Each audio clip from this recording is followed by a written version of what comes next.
Tantor Audio, a division of Recorded Books, presents Back in Your Arms by Mccallan.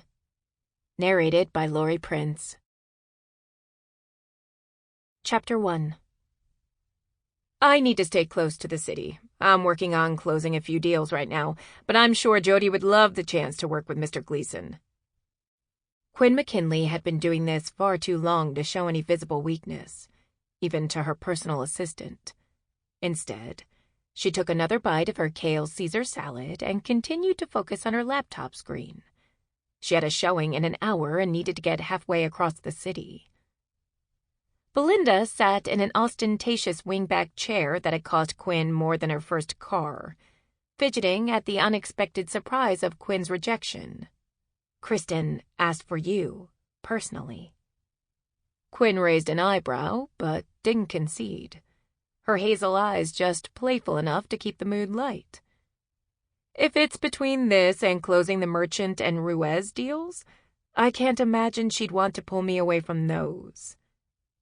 It was then that Quinn lifted her stare and met Belinda's own with wide, unblinking eyes.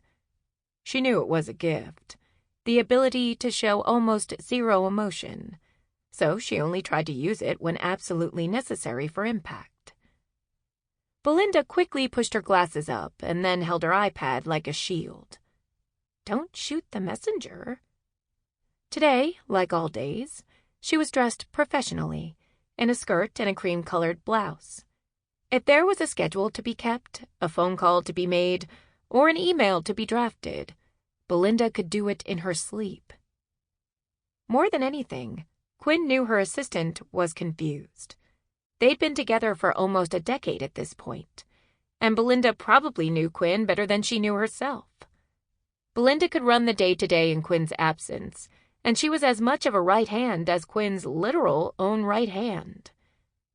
Anyone who knew Quinn knew she had an uncanny ability to play the long game.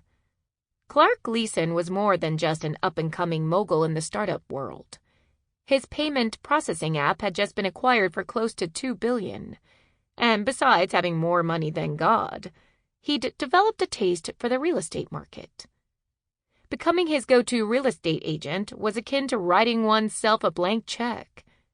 There would always be a new, exciting home to show him, and a great real estate agent could make a seven-figure living from having him as their only client, which made it even harder for Quinn to keep her stoic composure. She'd already heard what he wanted through the grapevine, and she knew her boss had heard it too. Kristen Bond, the owner and founder of Bond Real Estate Group, was diligent in all aspects of her life and business. She knew, though Quinn had maybe mentioned it once close to 20 years ago, where Quinn had grown up. Inconvenient for Quinn that it just happened to be the small town a few hours outside of New York where he was looking to buy. Even more inconvenient, because life had a mind of its own, that she knew the house well. Instead of answering Belinda, she eased her feet back into her heels and stood up. Buying time, she smoothed her meticulously tailored suit and pretended to pick off a spot of lint that wasn't there. She made a show of walking slowly to the panoramic window, so far up from the ground that it was almost impossible to pick out pedestrians below. Quinn loved this view, even more so because of how hard she'd worked for it. Every time she stood at this window, it was a reminder of how far she'd come and, more importantly, how far she'd gotten away from her hometown of Kingsford, New York. Maybe not in actual distance, but in all the ways that mattered. It's only a few hours. I'm sure it could even be a day trip if needed. Belinda pushed, albeit cautiously, her eyes tracking her boss. I think I'm fairly adept at knowing how to build a schedule. Quinn's unnecessarily cutting words caused Belinda's posture to deflate. Shit. Belinda didn't deserve to be on the receiving end of her inability to deal with her past. She walked over and leaned against the edge of her desk. But I appreciate the suggestion.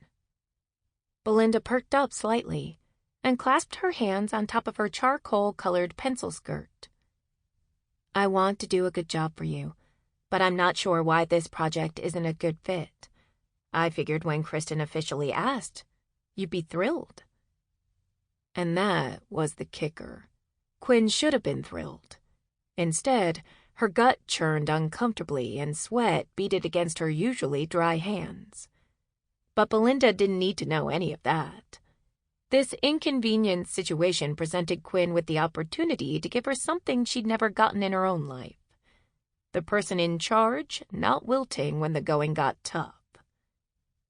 Quinn pushed the hollow feeling in her stomach away and stood up. "You're right, Belinda. This is a great opportunity. We can juggle some things around."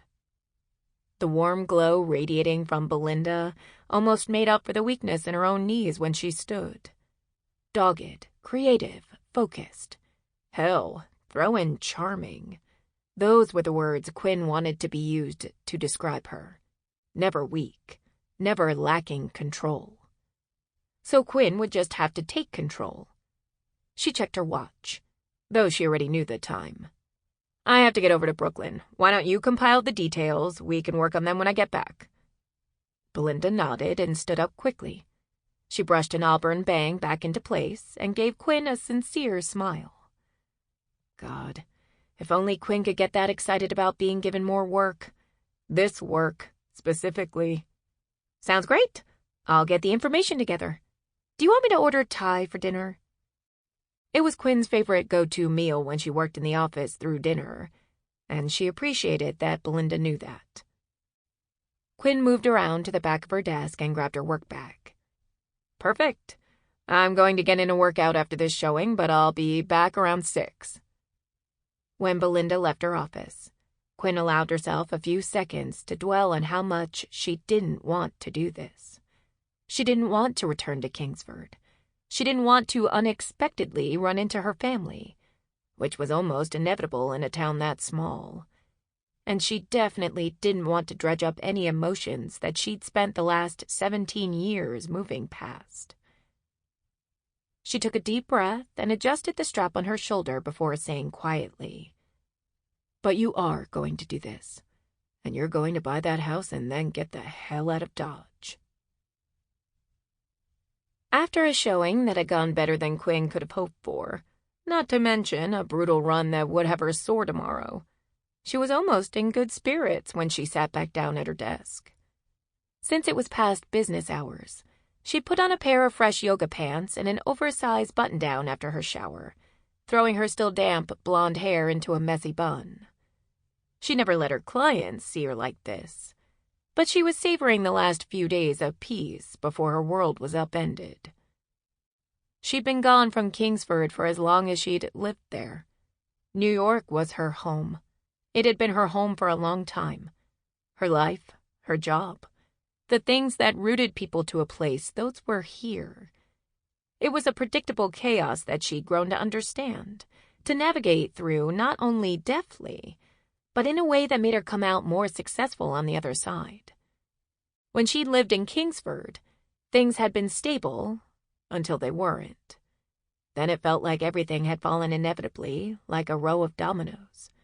And because she'd never done anything halfway, she'd pushed a few other tiles over on her own.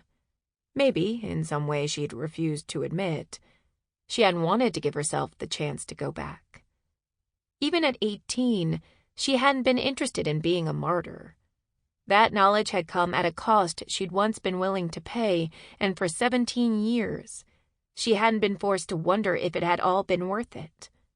Her life was curated the same way that a room was expertly staged, meant to convey exactly what she wanted the viewer to see, highlighting the right features, presenting the most favorable schemes blended together effortlessly.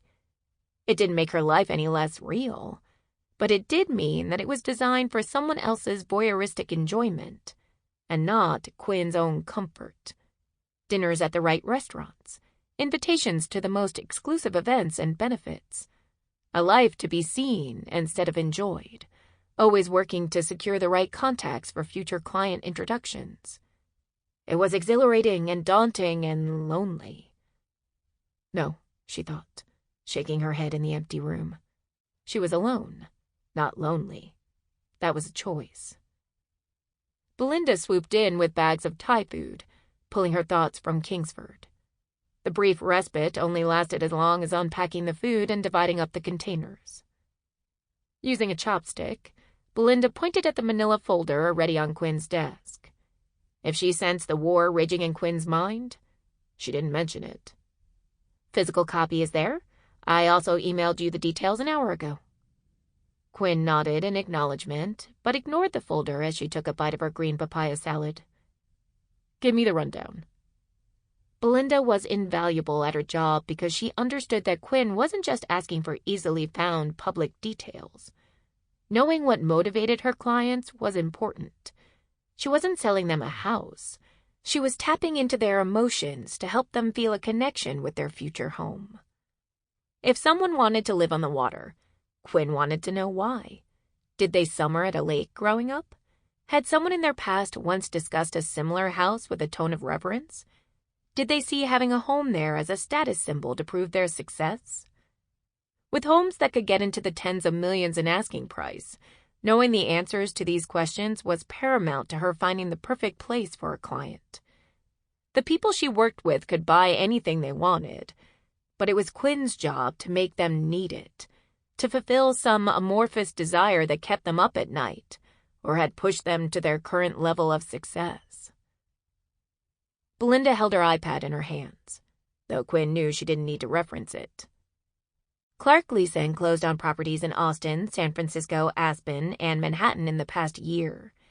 This request is more off the grid, and he struck up a conversation with Kristen a few months ago at a benefit event where he mentioned it. Belinda paused and put her tablet down. Kristen told him that we'd be happy to make it happen for him as a trial run for future business dealings. Quinn nodded and moved on to her crispy Nam lettuce wraps. So, the million-dollar question, why this property? Mr. Gleason met his wife there 3 years ago. The Kent family was hosting a small event where they auctioned off some antiques for charity. Quinn didn't mention that she knew the Kent house well. Does his wife want him to buy this house? He wants to surprise her. Well, that could go one of two ways, but it was none of Quinn's business. Has he used anyone else to make an offer yet? It looks like there was some conversation with the original homeowner, but she died last year. Quinn frowned. She hadn't known that, but why would she? A shame for Mr. Gleason, she said, removing any trace of emotion from her face as she leaned back in her chair. From what I got from my contact over at the company who was dealing with the first conversation, it doesn't seem like it ever got serious. It's a family home built in the early 1900s, and it's now on the 3rd generation of ownership. Belinda scrunched up her nose. I think. The lack of assuredness made Quinn look up. Belinda could have been a top-notch investigative reporter if she'd wanted, and she almost never came without all the facts. You're not sure if the Kents still own the home? They do. I'm just not sure who exactly. The information on the deed is tied to a trust. S. Kent is named on the trust, but I'm not sure if it's the father or either of his children that owns the home. Because they all have the same initials, Quinn said, biting back a laugh. She didn't expect a world where the bane of Sawyer Kent's adolescent existence, having the same initials as her sibling and dad, would become relevant again. Yeah, Belinda said, cocking her head to the side. How'd you know that? There was no point in completely lying to Belinda. Their success was tied to one another. I know the family. I grew up in Kingsford, which Kristen may have mentioned. It's why she thinks I had the extra juice needed to make this deal happen. Usually, Quinn loved that about herself. That failure was so rare, she could count on one hand the number of times things hadn't gone her way professionally. But that wasn't what Belinda was taking away from their conversation right now. You don't talk much about where you're from, she said softly, like she understood on some level she was veering into unsafe territory. If Quinn had wanted to talk about it, she would have by now. Quinn shrugged. There's not much to talk about. I left when I was 18. Then she added, and I haven't been back. just so there was no room for confusion. Quinn kept her relationship with Belinda strictly professional, except in extreme circumstances when information about her personal life needed to be divulged. But those were only things like her assistant knowing her allergies when she ordered delivery, or clothing sizes if she needed to grab something for an upcoming showing. Belinda said, curiously. Quinn trained her stare on her assistant. Yes. It's just... She could see Belinda wavering, wondering if she'd say it, only a little surprised at her gumption when she did. So this must be a little weird for you, going back after so long. If Quinn could smile pretty and sell a $5 million home to a couple after having slept with the wife a month prior, not knowing she was married, she could handle this. It would be strange, but Quinn wasn't the same person, thank God for that. It didn't matter if the town or the people in it hadn't changed. She had. I haven't seen these people in almost 20 years, and lucky for us, Mr. Gleason is motivated by emotion, which means that we only need to find the right number to encourage the Kent family to sell. Right, Belinda answered, the tone in her voice sounding as though she didn't quite believe it would be that easy. Shaking her head, she smiled brightly, her whole demeanor changing. If there's anyone who can get this across the finish line, it's you. Your confidence is appreciated. I need to meet with Mr. Gleason first, but I'll probably head up there next week to confirm ownership and get the ball rolling with a preliminary offer. God, she wished she could just email a request through lawyers, but she knew that wasn't how the Kent family operated. And truly, she didn't know whether having her as the lead agent on this sale would prove to be a help or a hindrance. She wasn't going to disclose that to Mr. Gleason, but it was a question she'd thought about more than a few times on her 5-mile run at the gym. I'll get comps for the area and bump it up by 10%? Belinda asked, finishing off her container of ginger stir-fry. It's exactly what I'd do, Quinn said with a genuine smile. She understood comps and selling and working toward a specific goal. If she was going to make it through this process, she needed to remember what she was good at and put all of her focus toward it. Quinn stepped into a minimalist penthouse on the Upper East Side, her heels clicking against the shiny floor. Thanks for meeting me at home, Mr. Gleason. I find it helps to get a feel for my clients by understanding what they like about their current home. Clark Gleason laughed good-naturedly and shut the door behind her. He was just on the other side of 30, with slightly shaggy hair that he'd already run his hands through twice. In a t-shirt and jeans, he looked the picture of unassuming new wealth. He was attractive in a nerdy way, with a short, well-groomed beard that didn't distract from his straight white teeth. He gestured to the kitchen island. Would you like to have a seat? I know I'm very fortunate to have a number of homes that I can decorate to cater to my evolving tastes. Thank you, Quinn said politely, setting her bag down on the floor next to her. The kitchen opened onto a large living room with floor-to-ceiling windows. Clark tapped his watch face a few times, and the blinds eased down about a third of the way to block the early afternoon sun. He smiled, almost sheepishly. I know my desire for the home you're helping me with may seem surprising, given my affinity for technology. Quinn clasped her hands together on the marble countertop. Not at all. Like you said, your resources give you the opportunity to have it all. City or country, tech or meditative. I'm happy to help you get what you want. She leveled a charming smile in his direction to put him at ease. Kristen tells me that you're familiar with the town. Thanks a lot, Kristen. I am, Quinn said brightly, her smile not faltering for a second. I grew up in Kingsford, though I haven't been back in quite a while. Do you know the Kent family? I believe Mrs. Kent's grandchildren are around your age, right?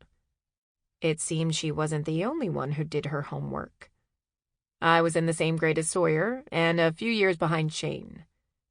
This wasn't the appropriate time to bring up her history with either of them. Clark nodded, like he was happy with the news. I hope your familiarity with the area and the family will give us an edge. I met them both at the party years ago where I met my wife, but I haven't run into them since." It was time to get down to business. "On that note, my preliminary understanding is that you're interested in acquiring this property for sentimental reasons. Is that correct?" "It is. I want to surprise my wife. Ideally, I'd like to do it for our 1-year wedding anniversary, which is happening in 4 months. But the purchase is the most important thing, regardless of the timeline." This was important information. 4 months to convince the Kent family to sell was doable, though not ideal for the situation. Quinn nodded and mirrored Clark's posture. "Makes sense. Well, I can promise that I'll do everything in my power to get this done for you. On my side, the only question I still have is what your ceiling is." She leaned down and grabbed an iPad out of her bag. The comps for similar houses in the area would fall in the 1.5 million range, though the area has become quite popular lately and homes are appreciating at more than 10% year over year. 1.5 seems more than fair. Not to be tasteless, but I am willing to offer as much as it takes." He looked almost embarrassed as he said the last part, fidgeting with his smartwatch. "Well then, Clark, that makes you the easiest kind of client to deal with. I'm confident we can work this out for you," Quinn said with another bright smile.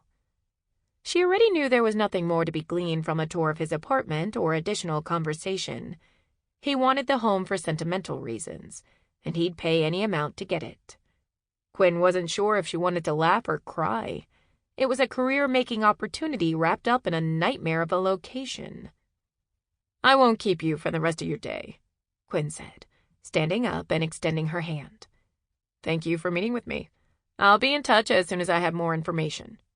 "That sounds great," Clark said as he walked her to the door. It was then that Quinn realized she did have one last question. "Where is your wife today, if you don't mind me asking?" "She's on a meditation retreat this week. We're both taking a little rest and relaxation time after the sale of my company." Quinn nodded, though she didn't think meditating for an entire week would be possible for her. To each their own. "Well, I hope she has a lovely time. Let me know if you have any questions in the meantime." Clark pulled out his phone. "Did Kristen give you my number?" "She did. I'll shoot you a text later today with my contact information, but here's a card." Quinn pulled out a black matte card with her name, email, and phone printed on it. Nothing more, nothing less. There were some situations where flaunting success was helpful, and some where it made a person look like they were trying too hard. Her card was simple and nondescript. The person holding it would need to have already met her to know what she could do for them. There was power in that, or at least she felt a sense of power because of it. "I'll be in touch soon." It wasn't until Quinn made her way down the private elevator and onto the busy street that it all hit her, finally, and with a force that made it difficult to breathe for a few seconds. The air around her had a slight chill, but she didn't notice with the heat racing through her veins. Walking back toward her office, she focused on her breathing, already beginning to strategize.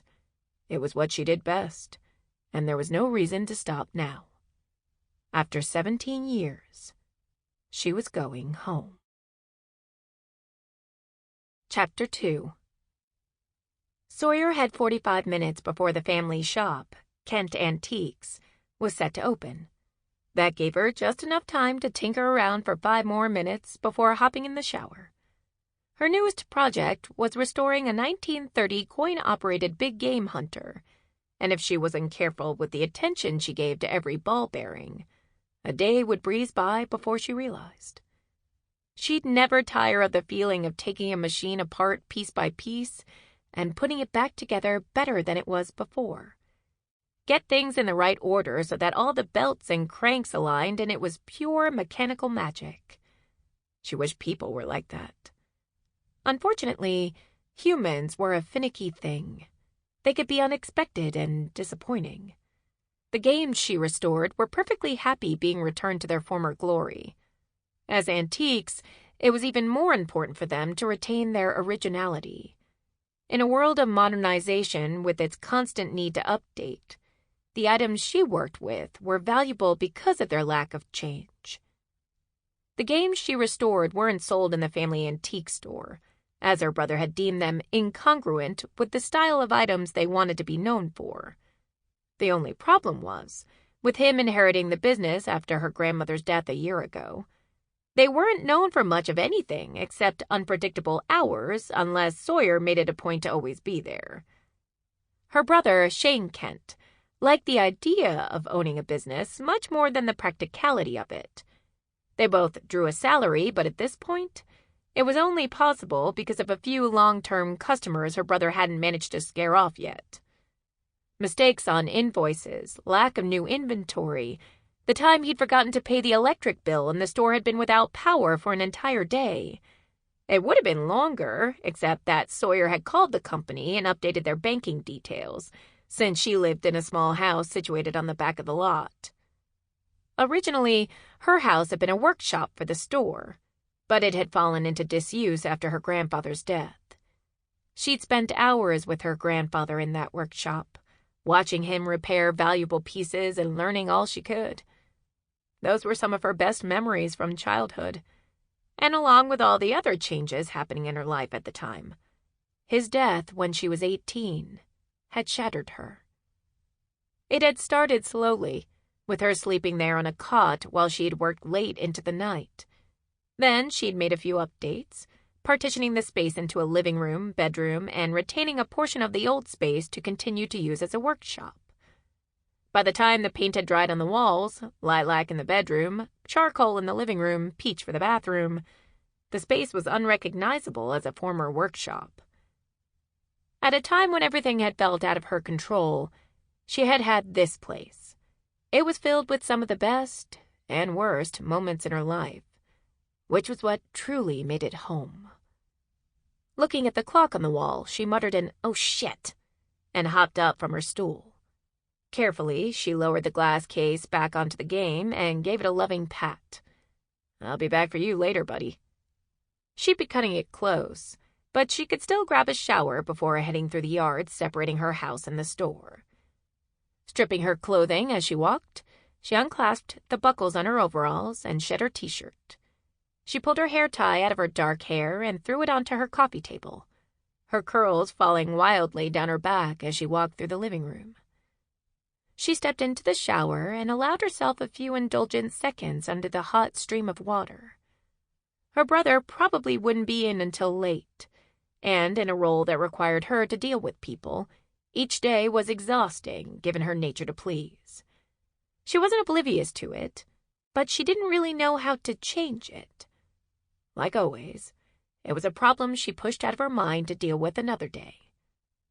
It had been her grandmother's decision to leave the store to her brother, and Sawyer had decided long ago that wondering why would only drive her crazy. Sawyer had been working there full-time before her grandmother's death, just like she'd done for the last 15 years. Her brother was great with customers when he'd shown up to work, but his attendance was inconsistent at best. Maybe he was the best person to own the shop. Her grandmother had obviously seen something she hadn't. She'd gotten better at not dwelling on it over the past year, but the conversation she'd had with him last week still got under her skin. Yet again, she'd recommended introducing the coin-operated antiques, and yet again, she'd been shut down for no other reason than his pride. The unit economics made sense. She was buying items at a fraction of their worth and repairing them herself. She knew it was only hubris when he couldn't give her a single reason why it was a bad idea, except that he didn't want to. But that was Shane. He'd always gotten what he wanted and done what he wanted.